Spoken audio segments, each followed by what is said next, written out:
Olá, tudo bem? Hoje nós vamos falar sobre um dos grandes autores, vocês estão vendo aqui, Dostoiévski, e temos a alegria de ter a presença aqui do meu amigo Frei Leandro, que é um leitor assim, contumaz, ele gosta muito desse autor, e eu gostaria que ele falasse sobre sua experiência de leitura, sobre como começou esse gosto, né, de ler as obras de Dostoiévski. Antes de começarmos, eu gostaria que vocês dessem um like, compartilhassem e comentassem o vídeo. Frei Leandro, seja bem-vindo. Por que Dostoiévski? Por que você gosta tanto deste autor? Primeiramente, mandar um abraço para todo mundo que está nos assistindo. E, assim, Dostoiévski entrou na minha vida como que por acaso, sabe? Eu estava procurando alguma obra, alguma grande obra para ler no momento da minha vida, que eu me lembro muito bem lá em Marília, onde eu morei, e caiu nas minhas mãos um livro com esse nome, Crime e Castigo. E me encantou o nome do autor, Dostoiévski. Já tinha ouvido falar dele, mas não tinha lido nada tão aprofundadamente daquilo que ele tinha escrito. E por cargas do destino, eu comecei a conhecer um pouco mais e a me encantar pela obra literária de Dostoiévski através desta obra dele, uma das obras-primas dele, chamada Crime e Castigo. Então foi a partir disso que comecei essa jornada ininterrupta de leituras, de releituras, daquilo que ele escreveu e daquilo que escreveram sobre ele, porque eu também fui me interessando, fui sendo cativado por aquilo que Dostoiévski propunha enquanto escritor literário, e eu também fui me amparando em materiais de auxílio de pessoas, biografias ou críticos que escreveram sobre ele. E é uma jornada maravilhosa. Então, esse livro aqui, Crime e Castigo, é um dos mais conhecidos, assim, acho que as pessoas todas, talvez comecem, não todas, né, mas assim, a grande maioria talvez comece por aqui, né? Isso. Que chama a atenção, até o título, né? Este e os Irmãos Karamazov também são os dois mais popularmente conhecidos, né? Mas temos outras obras-primas dele, né? O Idiota, os Demônios, o Adolescente, o Grande Memórias do Subsolo, né? Recordação da Casa dos Mortos, e o meu preferido, né, que eu gosto mais, que é Humilhados e Ofendidos, que é este aqui, né? É um livro que, quando eu li, me marcou muito os seus personagens, a sua narrativa, e esse livro, dentre todos os de Dostoiévski, junto com os seus grandes clássicos, Humilhados e Ofendidos, para mim, Leandro, é o que eu mais gosto dele. E assim, aqui no Brasil tem um interesse muito grande pelas obras russas, né? Uhum. A que você atribuiria isso, assim, esse interesse pelas obras de Dostoiévski, Tolstói também, Gogol? Creio que são escritores que eles comunicam, ainda que numa linguagem russa, valores universais, né?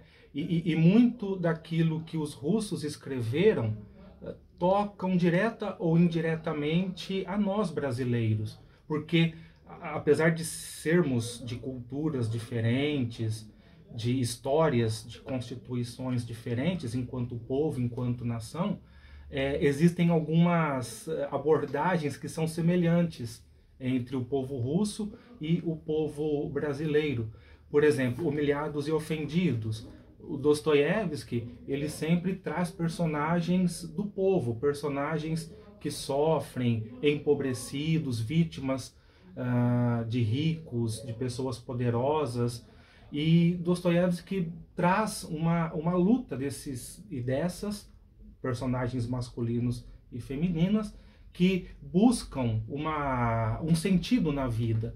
E creio que para nós brasileiros, isso toca também aquilo que é próprio da nossa busca, do nosso processo de querermos trazer para a sociedade num todo valores que possam ajudar-nos a sermos mais iguais, mais irmãos, mais fraternos também. Lembrando que, apesar de muitos acharem que, por ser um russo, um escritor russo, e por ter algumas ideias que vão na contramão da religião cristã, Dostoiévski é um escritor profundamente com valores cristãos, ainda que baseado na Igreja Católica Ortodoxa Russa, né? E isso também, creio que traz essa semelhança. O povo russo é muito religioso e o povo brasileiro também, nas suas várias expressões. Tem um outro livro dele que parece que você gosta também, né? O Noites Brancas.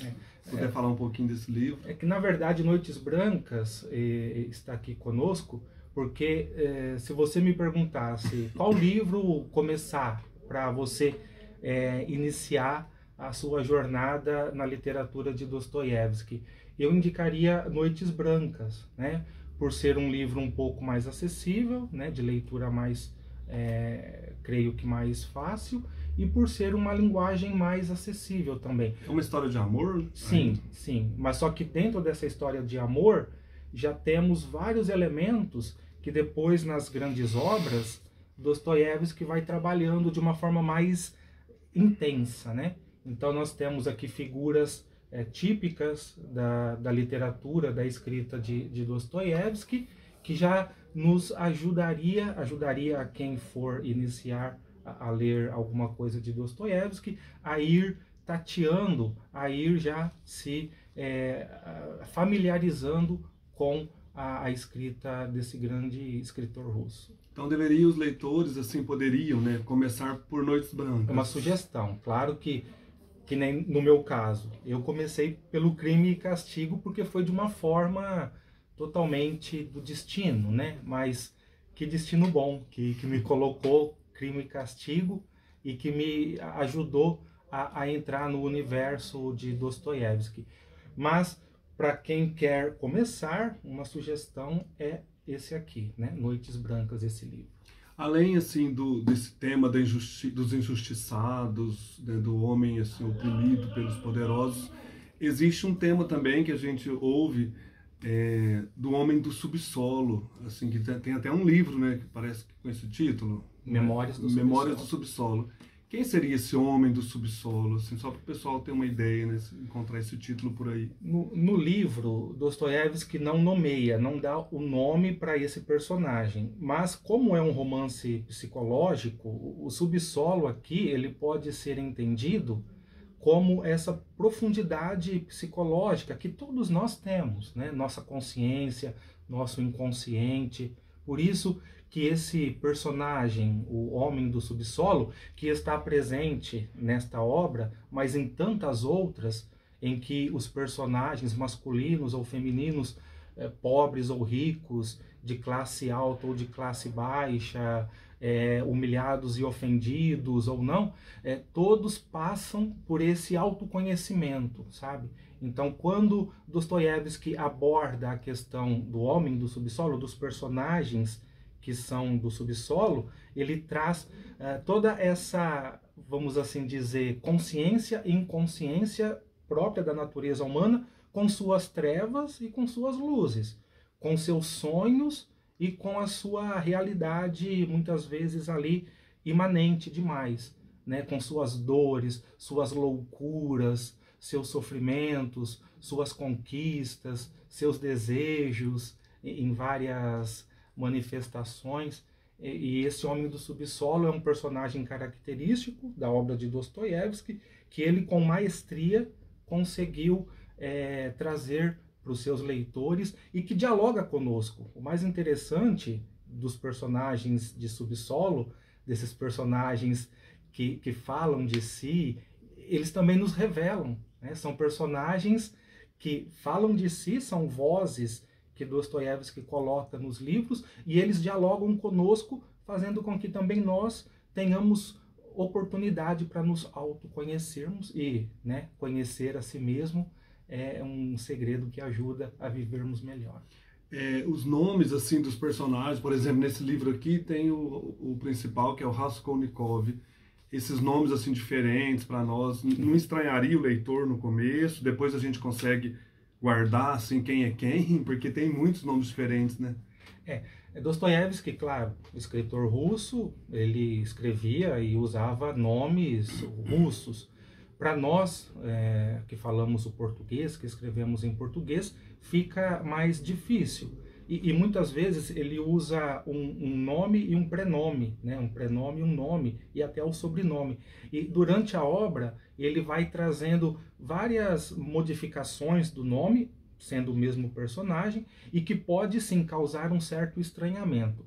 Mas com o hábito, né? Com a prática da leitura, você vai conseguindo mentalizar, pensar e estar identificando cada personagem quem é quem, com né? seu nome. Isso. As personagens femininas também são muito marcantes, assim, nos livros dele, né? Se pudesse falar um pouquinho de algumas. Nós temos, por exemplo, a Sônia no Crime e Castigo, que ela tem uma passagem, uma presença fundamental na vida da obra e, sobretudo, do protagonista, o Raskolnikov.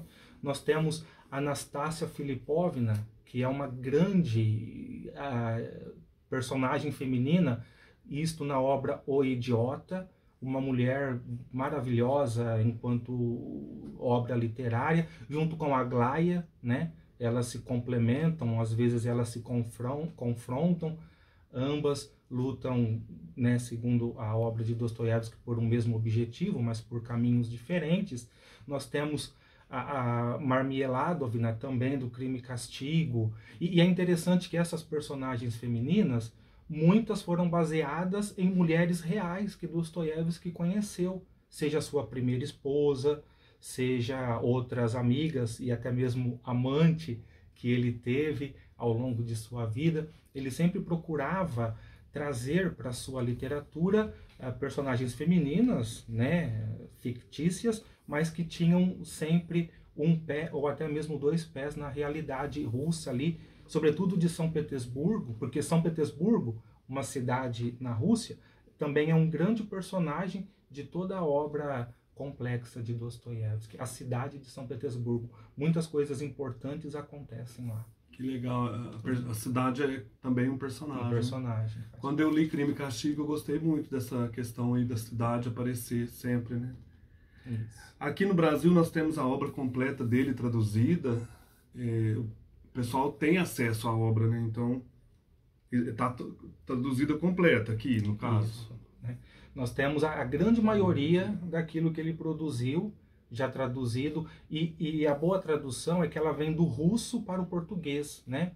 Que nem eu me lembro que eu li no começo, antes de adquirir a coleção traduzida direto do russo para o português, com grandes tradutores e tradutoras, eu li em edições mais antigas, em português, e era uma linguagem um pouco mais floreada, mais difícil de compreender, mais densa, né? E na tradução, nas traduções atuais, a fluidez é melhor, né? Vale a pena você procurar, você se interessar e ler das traduções atuais, porque elas fluem melhor. Paulo Bezerra é um dos grandes tradutores. Paulo Bezerra, acho que a Fátima Bianchi também, temos o Schneiderman, Boris Schneiderman e tantos outros que se embrenham aí pela tradução do russo para o português e que nos ajudam bastante a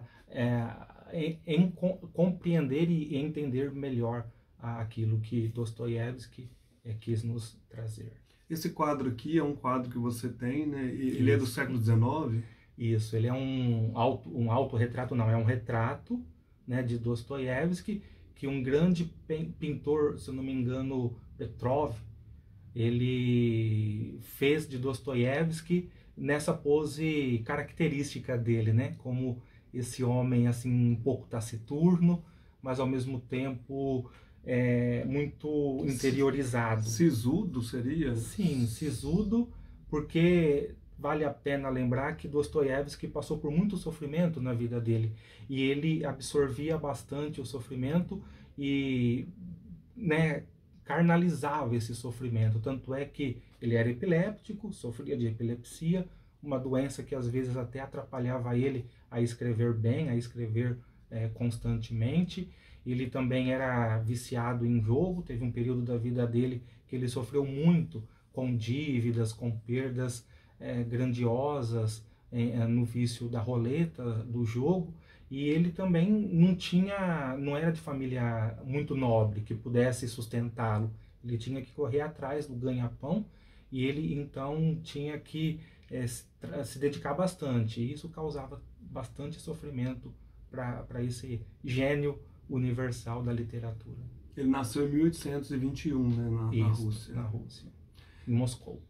Então é isso, eu quero agradecer por esse papo, né, sobre o Dostoiévski, papo literário.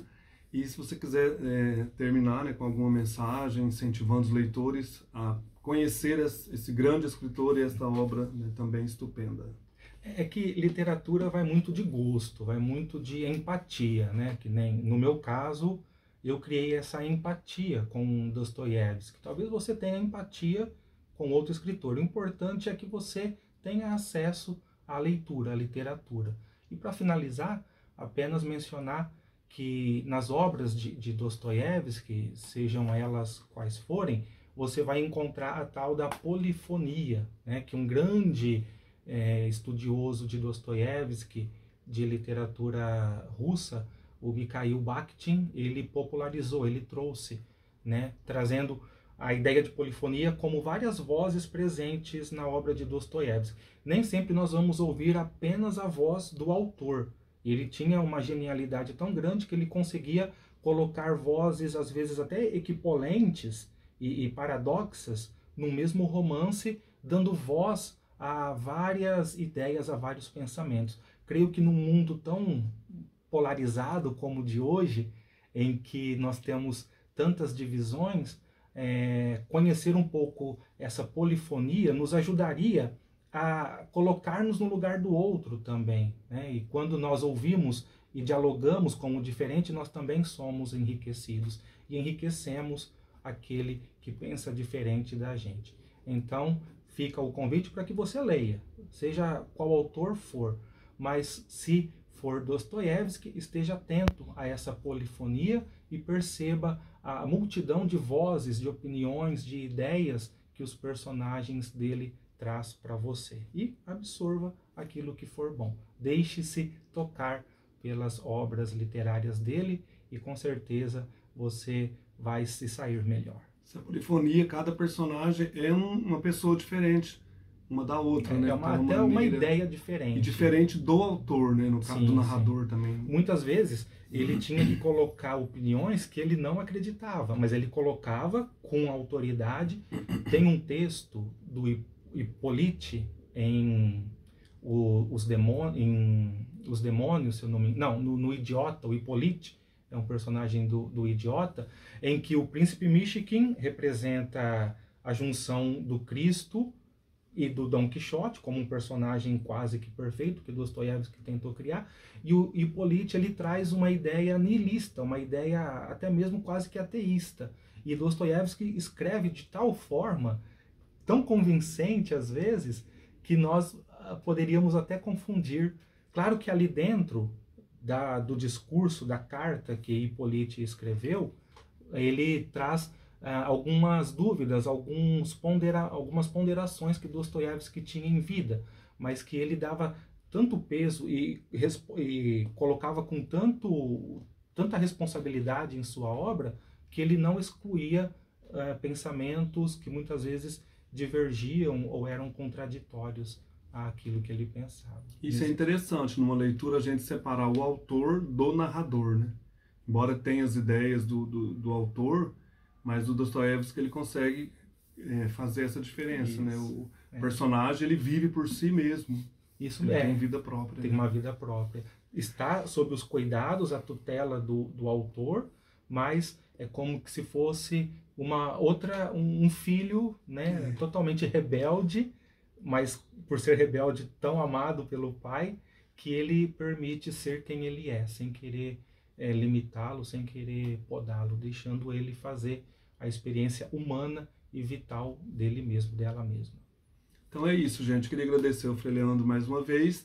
E vocês percebam como que a literatura nos enriquece. É um outro mundo que nós encontramos e ao mesmo tempo nos fortalece, abre horizontes para viver os nossos aqui em outro lugar, em outro continente, bem diferente da Rússia, mas responde a cada um de nós, né? Porque ele fala de coisas essenciais da vida humana.